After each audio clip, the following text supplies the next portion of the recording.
Welcome to the Kratom Sobriety Podcast. This is Lily here, and today I'm interviewing Kayla D.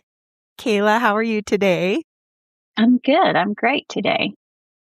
Awesome. I'm glad to have you on. How would Very you excited. like to introduce yourself today? Well, I'm Kayla. I'm 29. I'm a stay-at-home mom. I have two girls. I like to bake and I like to read. And depending on who I'm meeting, I would tell them I am diagnosed as being on the autism spectrum. So is one of my daughters. So that may be Okay. slightly evident in today's conversation. That's um, okay. Thanks yeah, for telling me. yeah. What's the last thing that you baked? It's usually cookies. Yeah, Yeah. pretty much just cookies. I have done cakes and cupcakes and stuff, but they always ask for cookies. So That's amazing. Do people pay you for cookies? Are you like the cookie lady? no, but I have really been thinking about that. I've really been thinking about it because right now I don't really do much, which I think is good for where I'm at in life right now. I think I just need to chill a little bit, but I have seriously considered. Who Totally. knows? Maybe, Totally. maybe, Baking is maybe soon. super Yeah. Well, baking is super therapeutic. I also love to bake and it calms me down after a long day. And who doesn't love a fresh batch of cookies? I agree. Amazing.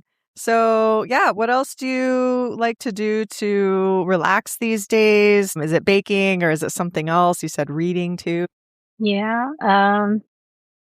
I really like reality TV. I'm almost ashamed of that sometimes. But Yeah. as odd as it sounds, I really like to make gift baskets for like planned parties as long as there's like a theme to follow, like a themed birthday basket or things like that.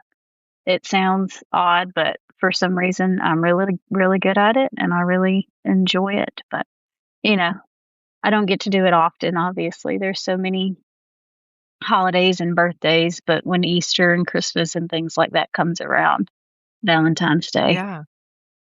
That's that's super fun. I get really excited over stuff like that. Oh, yeah. I would love to receive a Easter gift basket that someone put together. That sounds fun. So, okay, let's dive in. When is your kratom quit date and where are you today in your sobriety journey? It is September 19th, 2025.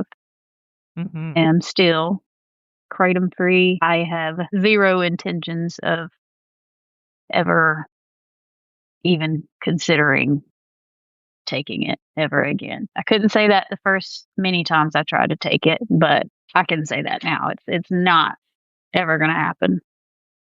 Amazing. So, can you take us back to your first time encountering kratom? Like what was going on in your life at the time and what kind of brought you to try it? How did you find out about it? Yeah. Well, for most of my teenage years, I was addicted to opiates. Um, when I got pregnant with my firstborn at 19, I was taking morphine every day, and I was actually headed to buy my first dose of fentanyl, um, fentanyl patches, I think it was, when I decided to stop at the store and get a pregnancy test. So I was very much already dabbling in that and quit when I got pregnant. After I gave birth, I would dabble lightly in opiates, very lightly, just one here and there. I would mostly just get them from my exes. My firstborn's dad, I would mostly get them from his mom and just take them here and there. Once I became a mom, I still struggled with addiction. Oddly enough, I was always very careful with my use, no matter what I used. Um, Being a mom had always come first. It was just, there was still that aspect of addiction that I still had not dealt with. Um, Hmm. Both my ex's mom and his stepmom were addicts, and they were the ones who introduced me to kratom. Actually, his stepmom has passed away. since then from what they called an overdose. I honestly can't help but wonder if it had anything to do with it. Sometimes I wish I could ask. There weren't a lot of details, but I Wow. just always I can't help but wonder, because people do pass from kratom. Yeah, it can happen. Yeah, Thank but you for sharing that. That they sounds like a introduced. difficult time. Yeah. Yeah, I was not when she did pass. I was not involved with the family anymore, but yeah. They are the ones that introduced me to it, both his mom and his stepmom, and of course, it's always the same song and dance of it's natural and you can't overdose on it. I remember his stepmom telling me that the worst it would do was make you throw up if you took too much. Yep. And, it's legal and you're not gonna get in trouble for using it, and I would feel good and, it's just a plant, all the things that we all hear when we think, "Okay." So I tried it, and Mhm. I can't say I have the best memory, but I think the first time I took it, I don't even think that I had felt anything because I still had actual opiates in my system, and I know that they kinda cancel each other out, or at least that was the case for me. I could not take them at the same not at the same time, but within the same time frame, or neither one would work. Um, the second time I took it, I had no idea, um, that it would make me feel the exact same way as an opiate. Like I had just taken a Percocet or something. I did not know that it would be that same feeling. So I thought that I had found, the answer to all my problems, my holy grail. I don't have to, I can just go to the store now and get this. Wow. Yeah. And what year was that you found the kratom? I feel like it was either the very end of 2017 or early 2018, somewhere Okay. around there. And it was the powder or was it a different form? Started with the powder or Okay. capsules, actually started with capsules, but I guess same thing. Okay. And so you said it was it the your stepmom of your ex that Both introduced you, him and you his said? mom. Him and his mom? So this was someone that Both you trusted. her and his mom. So both his stepmom and his mom. Yeah. Okay. And you trusted them and felt like they were people that, like, you, like, believe their opinion, right? Because you're. Yeah, for the most part. I His mom was very important to me. I didn't realize at the time that she struggled with addiction as bad as she did, but she took me in at a time where I had zero relationship with my own mom. And so, yeah, I don't know if it was trust or just she says it's okay and she wants me to try it, I'll try it. I don't know, but I thought the world Yeah. of her, and yeah. Yeah. Yeah, definitely. I think that's a common experience that, it's someone you trust, whether it's, a relative or a loved one's relative, maybe even someone at church or someone at work or, even a podcaster that you for whatever reason you trust because you listen to them and you think like, "Oh yeah, like I've liked their opinions before, why shouldn't I trust it?" And they probably went through the same thing themselves in some other way. So, I just wanted to validate that yeah, it seems to be part of the story to trust someone and they recommend it and, what could go wrong? And that's how yeah, that's how it seems to start. Okay, so 2017, 2018 is when you found it. It was introduced to you and you started with the capsules. And how did that use change over time? Were you taking it in combination with the opiates or did that kind of go away after you found kratom? Yeah, since they wouldn't work together for me for whatever reason, I guess, or I don't know, I guess just because the kratom did the same thing and it was not something I could overuse, I thought at the time, or, something that I could access easily. It was just the kratom. I will say that I was always careful with anything I took because I've always had health related anxiety. You get Mhm. the headache and all of a sudden you're like brain tumor or, worst Oh, case yeah. scenario. That's Yeah. the type of anxiety I've always had. So I was very scared to push anything. Even this, even though they told me I couldn't overdose on it, I still never wanted to find out. Of course. When I took powder, I would only dose, I'd say 3 times a day. Mhm. It was probably just a teaspoon or 2 at a time, or I don't know, just a few capsules. I did not stay on the capsules long. I realized quickly that the powder was the better route. So, yeah, I'd say only 1 or 2 teaspoons at a time, a few times a day, and obviously it escalated to a few tablespoons. It was usually always 3 times a day. I don't think that I ever exceeded that. Mhm. And then I moved from the regular powder to powdered extracts or liquid extract. Okay. What year was that? Do you know? Truthfully, I don't. I don't think it took long after using just regular powder. I don't think it took long for me to find.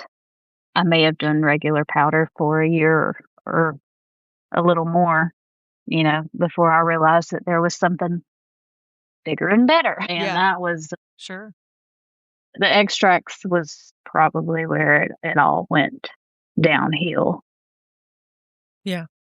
I would buy the I won't say the names, but the stronger ones that are like $20 or more, and they had the green and the black option, and I would never take more than 1 a day. If I had already had a full bottle that day, then I'd use the powder or the powder extracts the rest of the day. I still did my 3 times a day dose before breakfast, lunch, and dinner, but the extracts really that's where it got bad. Yeah, extracts are hardcore. I mean, they amp everything up. They increase symptoms. I mean, it's concentrated. It definitely is gonna amp everything up. So you found kratom 2017 or 18 and you quit last year in September. So that's maybe almost 7 years or so, 8 years almost. Have you were you doing the extracts for most of the time afterwards, you'd say, like 5 years or Yeah. so? Okay. Yeah, I would yeah, it was always mostly extracts, and I would have periods of time here and there where I was like, this is so expensive, or they would kind of stop working. So I would move back to the powder and I'd take the powder for a while, or either I'd take the powder because I wanted to quit the extracts and try to save money.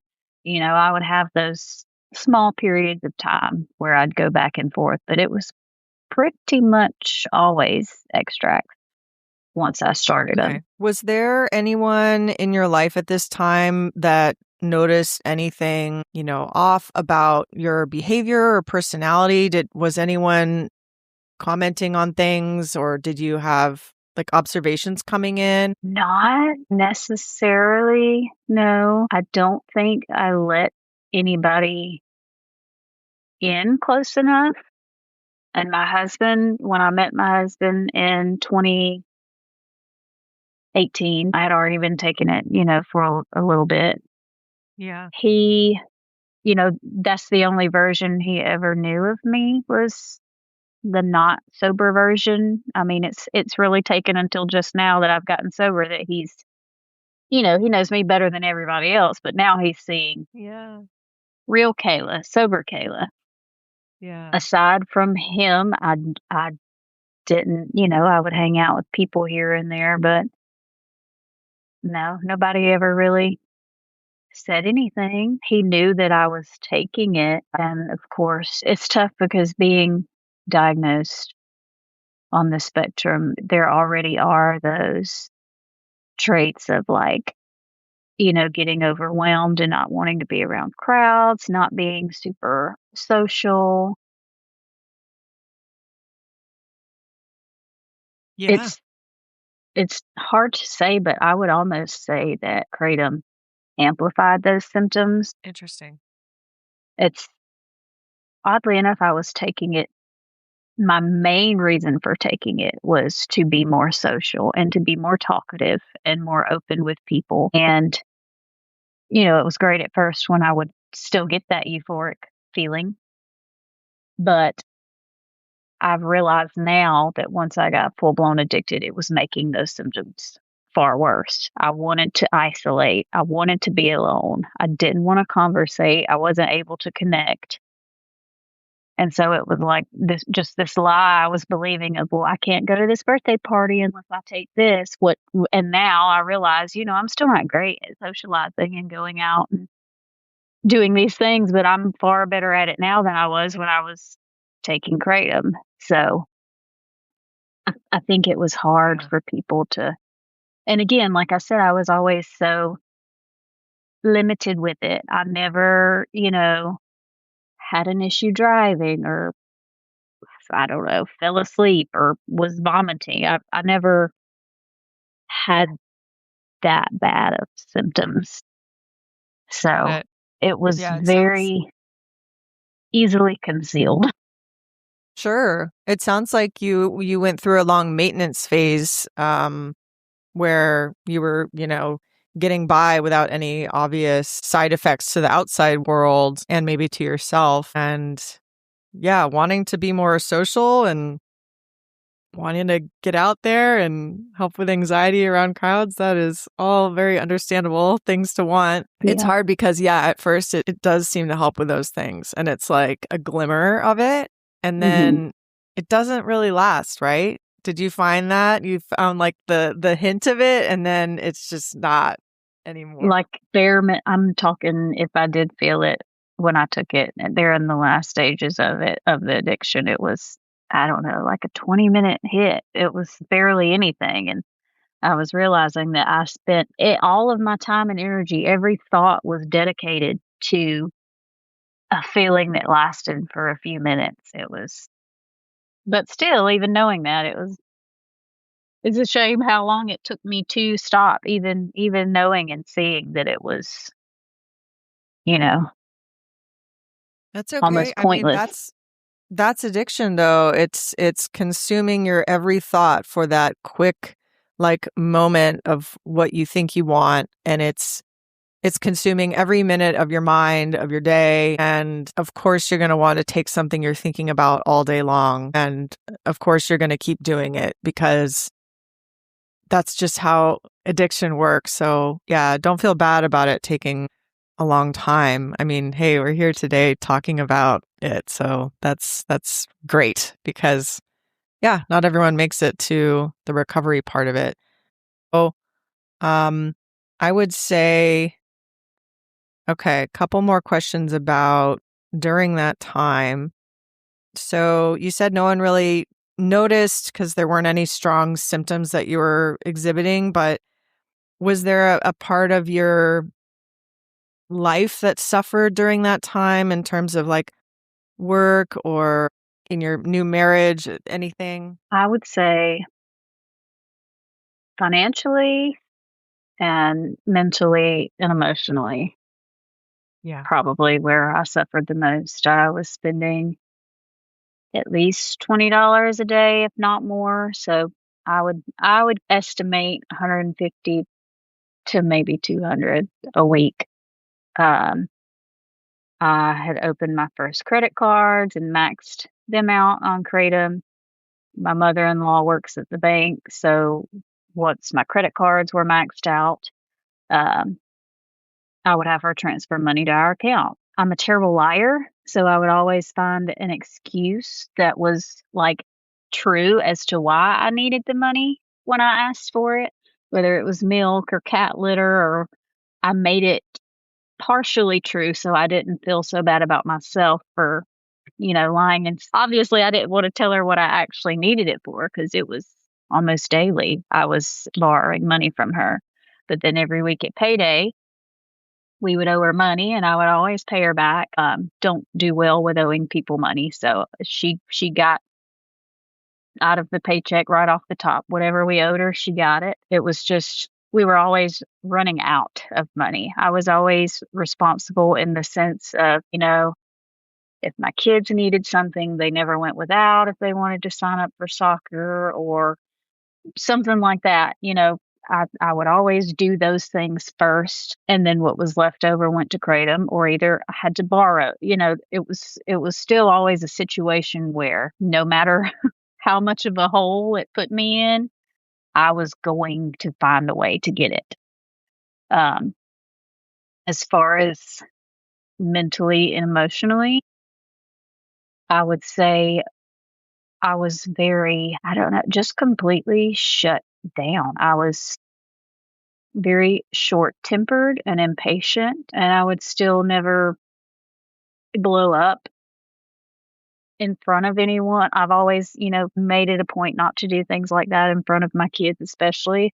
But I would have to walk into another room and close the door and just have these cursing sessions of just everything's terrible. And I would just be so frustrated over nothing and over everything. I felt like I couldn't build real connections with people because if it was not kratom, I didn't have the mental energy for it. Like I could get up in the morning and make my kids lunch and get them to school on time and keep the house clean and cook dinner, and I could do all of those things, but anything else that required more of me than what I absolutely had to do, I was just a shell of a person. That was just literally every thought down to what time I was going to eat this meal, what time I was going to take this dose, just everything. How am I going to get this money? Which store am I going to get it from? Every little thought, and you get that relief for 10 minutes or 20 minutes or whatever, and then those thoughts come right back. All right, let's do it all over again. So it was just hard to be, I don't know the word, present. It was hard to be Present. present. Yeah. Yeah. It is hard to be present when all those things are going through your mind. I would be overwhelmed too. Sounds like you were keeping it together for the family and work and the whole world, and you're having a hard time of it internally. Yeah. And I don't know how. I don't know how. Even because there were days, I mean, my body just felt like it was stuck in quicksand. Like I felt like I was just dragging bricks everywhere I went. I just felt so heavy. And that little dose of kratom truly was the only thing that gave me the push to keep going. But it was just an endless cycle. So what ultimately pushed you to quit the kratom? I mean, did you get fed up with that cycle? Like what made you finally decide to try quitting? I guess first and foremost, and I know it's not everybody's cup of tea, but I would say I think, me personally, I think it was God because I didn't, I used for years before it clicked in my mind that like something was not right. I did not realize that I was in a full blown addiction and that it was not okay until we got saved in church, I think.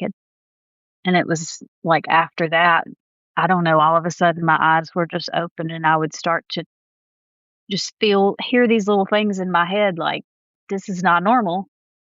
It was just this sudden change where it was normal for me and it was part of my everyday life. And then all of a sudden, after I got saved, it felt like it was just these thoughts that didn't feel like they were mine telling me this, how long are you going to do this? This is the cause of all of your problems. You're going to have to deal with this. Uh, I tried for years, obviously. That, like I said, that was in Yeah. 2021. I think, I don't know, probably September-ish 2021. And then I quit September 2025. So what is that? 4 years of me trying to quit tapering or cold turkey. And I could not. I could not. What really truly pushed me to finally quit it, I can't even take the credit for it. I started to have seizures, withdrawal seizures in my sleep. Yeah, let's talk about that. I know you mentioned some medical issues in your intake, and yeah, what was going on with seizures? It was only at night? In my sleep, yes. Actually, the first set of seizures I had I mentioned that I was always very careful with my dosing. Well, that day in particular was the first time that I had had 2 full bottles of a certain extract. I'd always had my limit at 1, and that day I had 2 full ones, and that same night, they said I pretty much started withdrawing in my sleep and had seizures, clonic seizures, or I had 1. That was terrifying. December 2023-ish. Yeah, December 2023, and I quit for a few months, and I had all the scans and all the tests, everything done. The neurologist cleared me and said it was very obviously from the kratom. He said he had heard that in other cases, seen it, started to see it in other cases, that was just something that happens with kratom sometimes.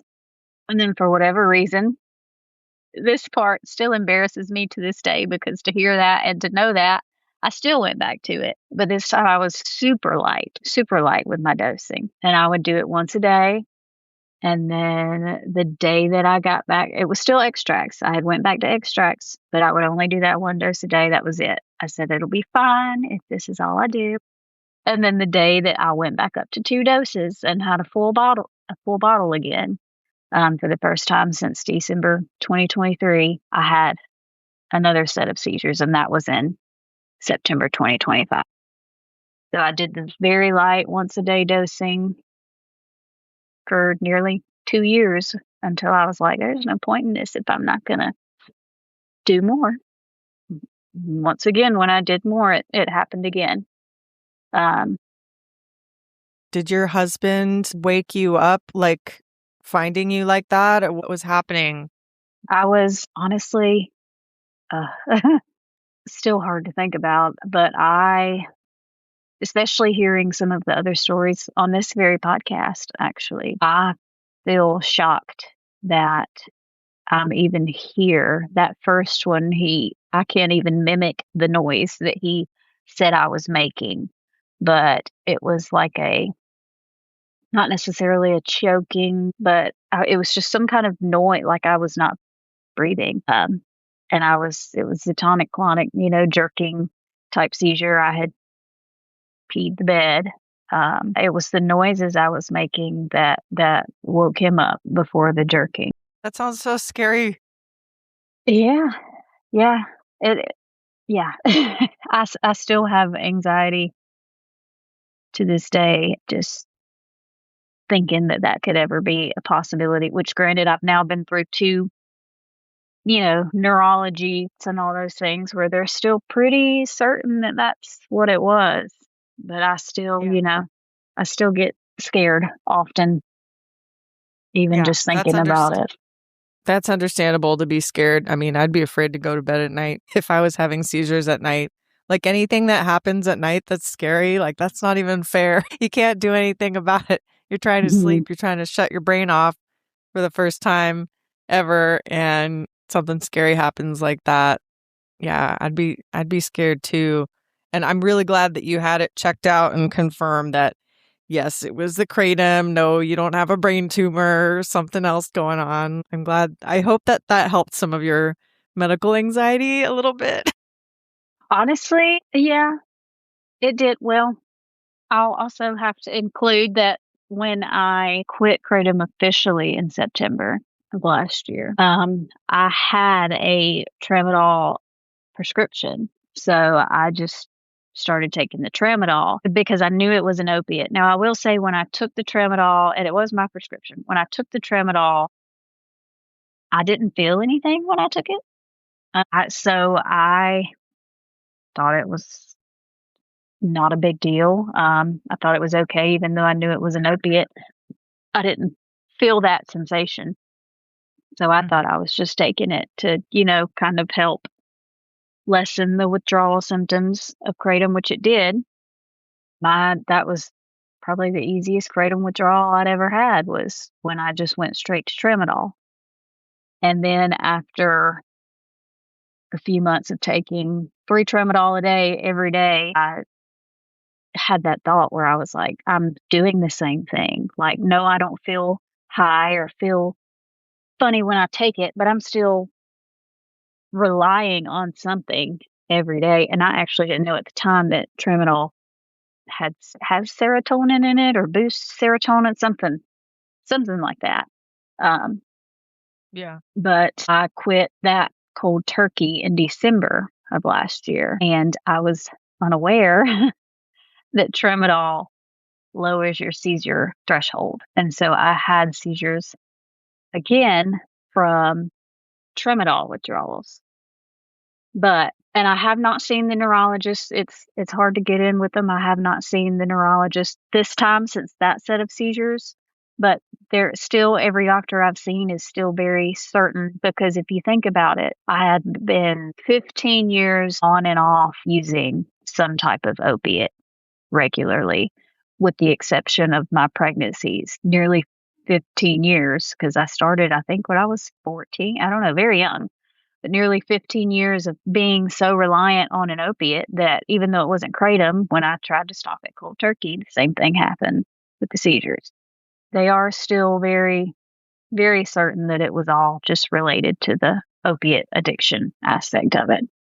Yeah, it sounds like you had a, exact case of a transfer addiction because it's going to keep maintaining that, you know, those levels in your body of like, okay, I'm back to my baseline, and the baseline was some kind of opiate or opiate-like action in the body. And if you're on that for that long and, you're not doing an official, like, medically supervised detox, like, yeah, things are gonna happen. I mean, that's a long time. And I'm sorry that happened. That sounds really scary with the seizures continuing.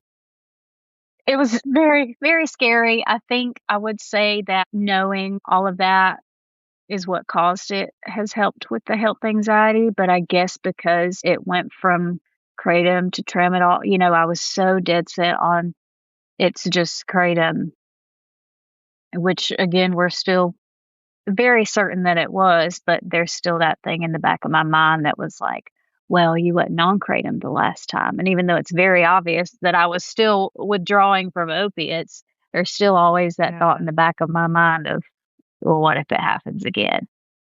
Yeah. The only thing I can say is I truly have no choice but to give up that control and just know that it happened 3 times. I could have died. I didn't. I have no control over any of that. It's helped. At first, the health anxiety was worse because I was completely sober, and I was not completely numb anymore. I felt the real physical sensations of anxiety and panic attacks, and I had never experienced that before. So for the first few months being sober, I was having terrible panic attacks, convincing myself that I was having seizures. But oddly enough, I think now it has actually helped that. And I know it might sound backwards, but I think it has helped that health anxiety is knowing there is nothing I can do except stay sober and take care of myself. We just don't have control over any of those things in this life, so I can be anxious over it every day, or I can Yeah. even learn how to deal with that anxiety when it comes. But, you know, Yeah. it's been, it's been quite a journey. I bet. I mean, and, for suppressing, all of those emotions, without knowing it or without trying on purpose, all of those emotions and feelings were being suppressed by, you know, the kratom and different substances. Yeah, I mean, you're 29 and feeling those full-blown emotions for the first time since becoming an Yes. adult.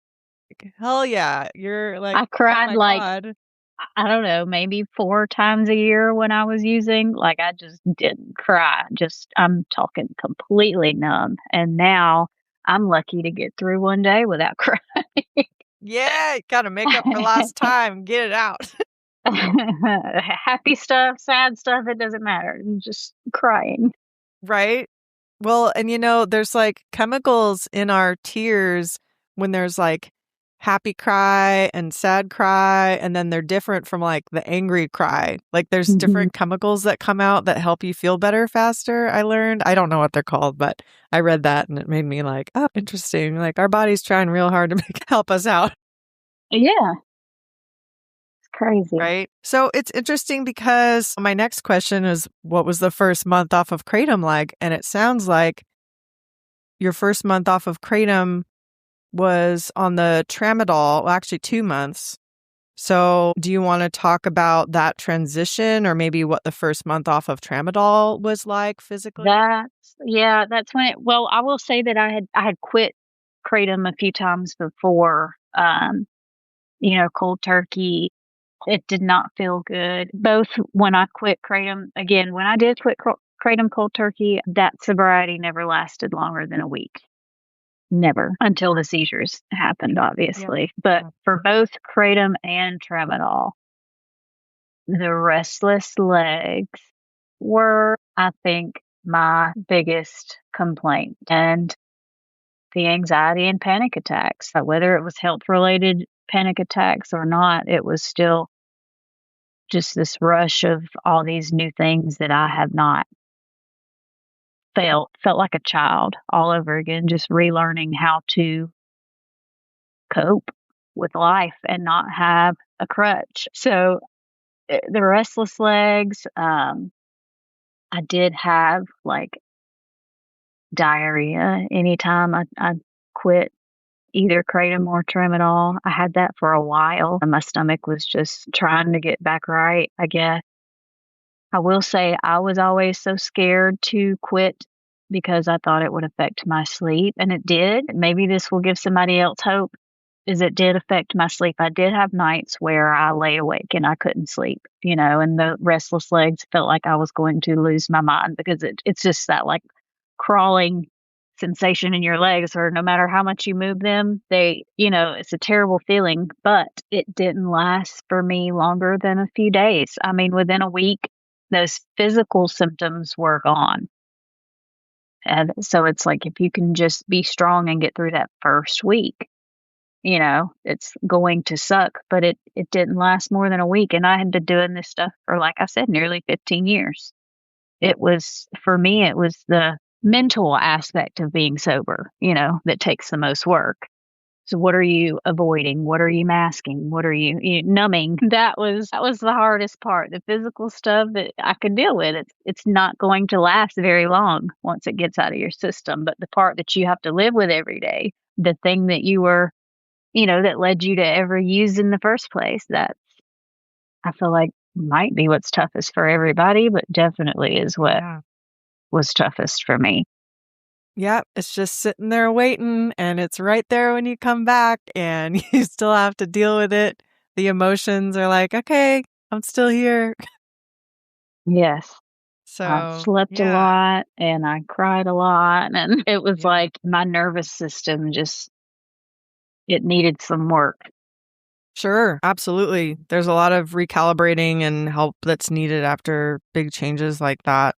What supports or routines helped you during those hard moments, especially in the beginning? Yeah, genuinely, I still feel this to this day. I will say, got my religion, my relationship. I won't even call it religion. My relationship with God. I had no choice. I mean, when you're having panic attacks, multiple panic attacks a day that are debilitating, and the only thing that gave you any relief is prayer or worship or reading the Bible, that was the only thing that gave me any type of relief. That was the only thing that helped me sleep. It was just still to this day, if I have a week where I stop, as we all do, I stop reading my Bible and I stop praying and, try to stay away, those panic attacks will come right back.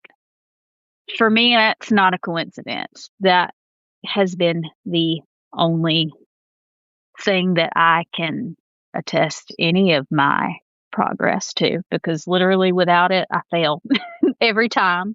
And as long as I have that, I thrive. That's great. I'm glad you found that. And have you kind of found any, I don't know, connection within your church of others you could talk to about it? Church is tough for me right now. Always that anytime you talk about Christianity, there a lot of people's first thought is, judgmental Christians and churches aren't welcoming and they don't talk about the hard stuff. And a lot of that can be true. It's just knowing that you have to separate God from God's people. But er, I can't say that I have felt very supported or I haven't joined any groups or anything like that. It really has just been me and God right now and my husband because he's been on his spiritual journey the whole time I've been on mine. And maybe some would say that that's not a great thing that I've not got community and a church group or a Narcotics Anonymous group, but for me, maybe it's because I am diagnosed autistic. For me, being alone in all of this, just with my God and my husband and my family, for me, it has been helpful to just sit with myself and learn myself without the pressure of because when I first quit, I still have this major struggle when it comes to social interactions. So Yeah. for me, going out and putting myself in those groups, being the way that I am, for me, that would not have been helpful in my sobriety. It would have likely made me turn Add back to the to a panic, substance. to the So, anxiety. so for Yeah. me, being alone, yeah, and not having pressure of talking to somebody or fear of their judgment of what they were going to say or if they were going to support me or if they were, we live in a small town, Sure. if they were going to tell the whole town, which doesn't matter to me now, but at the time it did. Yeah. Not much community or support there, but I think that it is what worked for me just because of, you know, how I am and the main reasons that I used. I needed to take away that pressure of people and Sure. judgment and connection. People can be judgy. I get the aversion there. I mean, I understand. I think People that's are rough. typical. People can be rough. People can be mean. People can also be loving and kind, and it's hard to take that risk and put out that olive branch when you're When struggling. you're that vulnerable, yes, you don't know what you're gonna get. You don't know what you're gonna Yep, get from people exactly. unless you know them very well. I almost wonder if something that could be helpful was, maybe there's an online group for people with addiction and autism. I wonder if there's something like that out there where, you guys are on the same page, like maybe an online group or something like that. Not pushing anything, just No, an that's I idea. yeah, I am very a lot better at articulating my thoughts and my words with like, typing messages or emails or things like that. So it's not a bad idea at all. Yeah. I mean, I know that there's some, even for like MA, like Marijuana Anonymous, I've come across a chat based MA meeting online. They have those out there where it's just chat and there's no like video or anything. So there's got to be something like that out there. Yeah, I like We're going to that idea. we're gonna get on that. Yeah, because sometimes the camera on or, person to person can be overwhelming and having that chat option can be a lifesaver if that's like your wheelhouse for communication. That So yeah, we're gonna have to I get need on to that. yeah. Being We're gonna have to perceived is find that. probably one of my biggest struggles is just like, if I'm cooking in the kitchen, don't look at me. If I'm bowling or, don't perceive me, don't watch me, don't look at me because that jumbles up everything else. We're going to look into that for sure. I It's didn't even okay. think You're that that doing could be an great. option. You're doing great. I promise I'm not perceiving you right now. No, no, you're good. And it's different too. Some people you can I won't speak for everybody, but me personally, I can feel the vibes, I guess is the word. I don't know, but you can meet somebody and right in that moment I can know they're safe and I don't have to feel uncomfortable or Yeah. and sometimes it's for everybody. It just depends on my mood, but you're you're good. I don't feel perceived right now. Yeah, just for the listeners, during our interviews, we have video on just so we can see each other, but we don't show the video. So we're technically looking at each other right now. So, Kayla, has listening to this podcast helped you throughout the process of, your new sobriety? When did you find the podcast? I found it while I was still in addiction and I listened to it while I was still in addiction. Yeah, I would find it extremely, extremely helpful. You can feel so gaslit by the other kratom addicts and advocates and whatever words you want to use in this world, there are still people who were blinded like we were and they'll tell you how good it is and it all the things that it's done for them and it got them off of this substance and that substance and it keeps them in recovery from things that are far worse. So you start to wonder if it's just if it was just a you problem. But when you can listen to a podcast with hundreds of episodes of stories that are just like yours, where you had the terrible side effects and you had the, medical issues, mental issues, whatever, it's just helpful to know that you're not insane. Oh, yeah. I'm glad I that can still read comments on social media where it's like, kratom is this and this and this, and don't blame the plant because you couldn't control yourself. And I'm like, it's not, I Oh, mean, I'm blaming the plant. I'm blaming the plant. yeah, absolutely is the Yep. best part about this podcast. Everyone has been through it. Yep. I'm really glad it helped. What does staying kratom free look like for you day to day? Honestly, I'm not sure if I know how to answer that question. It's easy for me to stay kratom free now because I probably because I'm scared to use it. I don't want to risk my life anymore. I don't want to risk my health. Yeah. I want to be here for my children. I want to be here for other people who have been through similar things. So it's not hard for me to abstain from it. In that aspect, I'm thankful that the seizures happened because I literally remember sitting in my car or just laying in the floor sobbing, begging God, you're gonna have to make me hate this stuff because I love it too much. You're gonna have to make me hate it for me to stay away from it. And that's what happened.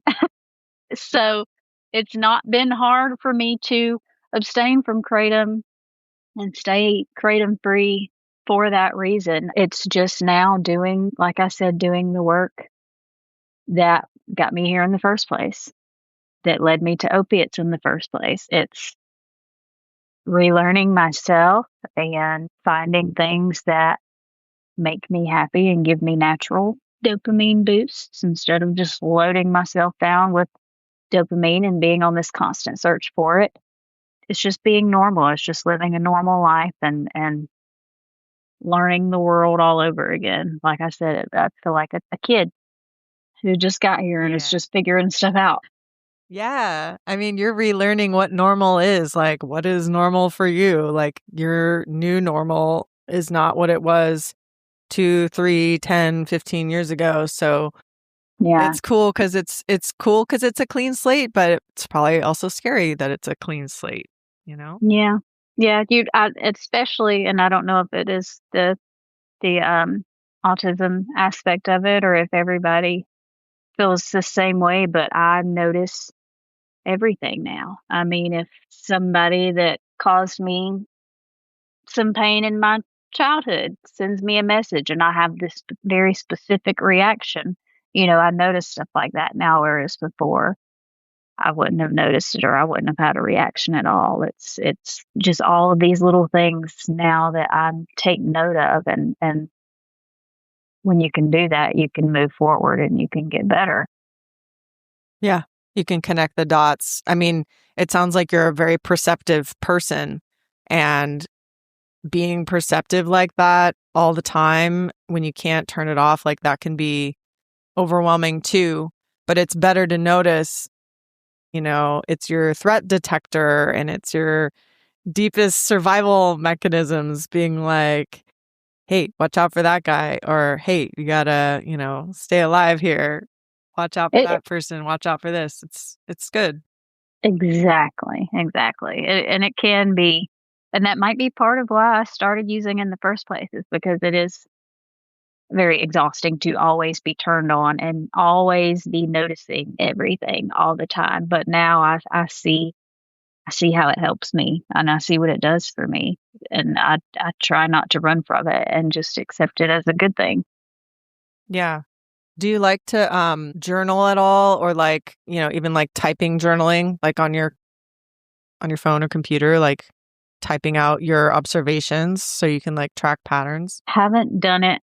I've been thinking that I need to do it. I have not done it or tried it, but I have had those thoughts that, if I have certain reactions to things, that I should be writing it down and keeping up with it so I can learn better. I think I just haven't taken the time. This might surprise everyone, but even as a stay-at-home mom whose kids are in school for a few hours a day, I still am very busy and am always running back and forth. So I still struggle to stop and do those things like that, like journaling or even reading and baking. But it's not a bad idea. Hey, moms are the busiest people out there. Moms are very busy. You're doing a lot. I know you are. Thank you. Yeah. Not everybody feels that way. A lot of people are like, "You don't have a job. What are you doing?" Oh my God. I swear, isn't there that saying? It's like, if you want to get something done, ask a mom, because they're already busy and they already know how to do stuff. And it's like, no, you don't need to ask them to do one more thing. But yes, they know how to do shit We'll get because it they're done. always busy. Yeah, we'll get it done quicker than people with full-time jobs and more Yep. effectively, and Yep. I'd still be just as busy. Yeah.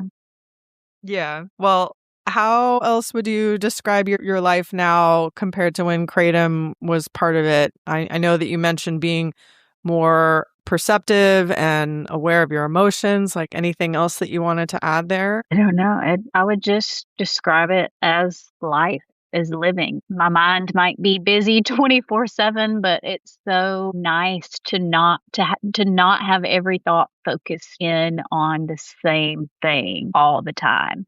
You know, where am I going to get it from? How am I going to afford it? Like I said, down to what time I would eat, everything was centered around that. And to the point where I felt like I was going insane. I mean, I just Yeah. thinking about anything else was so hard. And now to just it just doesn't cross my mind. I can pass that store and, I can get my paycheck and not have to set aside any money for anything. It just Yep. feels like I'm just living life. Amazing. Is there do you have any advice for someone listening that might want to quit? Anyone that's still in this process that wants to get out? Just the fact it's like Absolutely. Well, I think that's a great place to end our conversation. It'll be hard, but it'll be worth it. Yeah. Well, thank you so much for your time, Kayla. Thank you. All right. Bye-bye.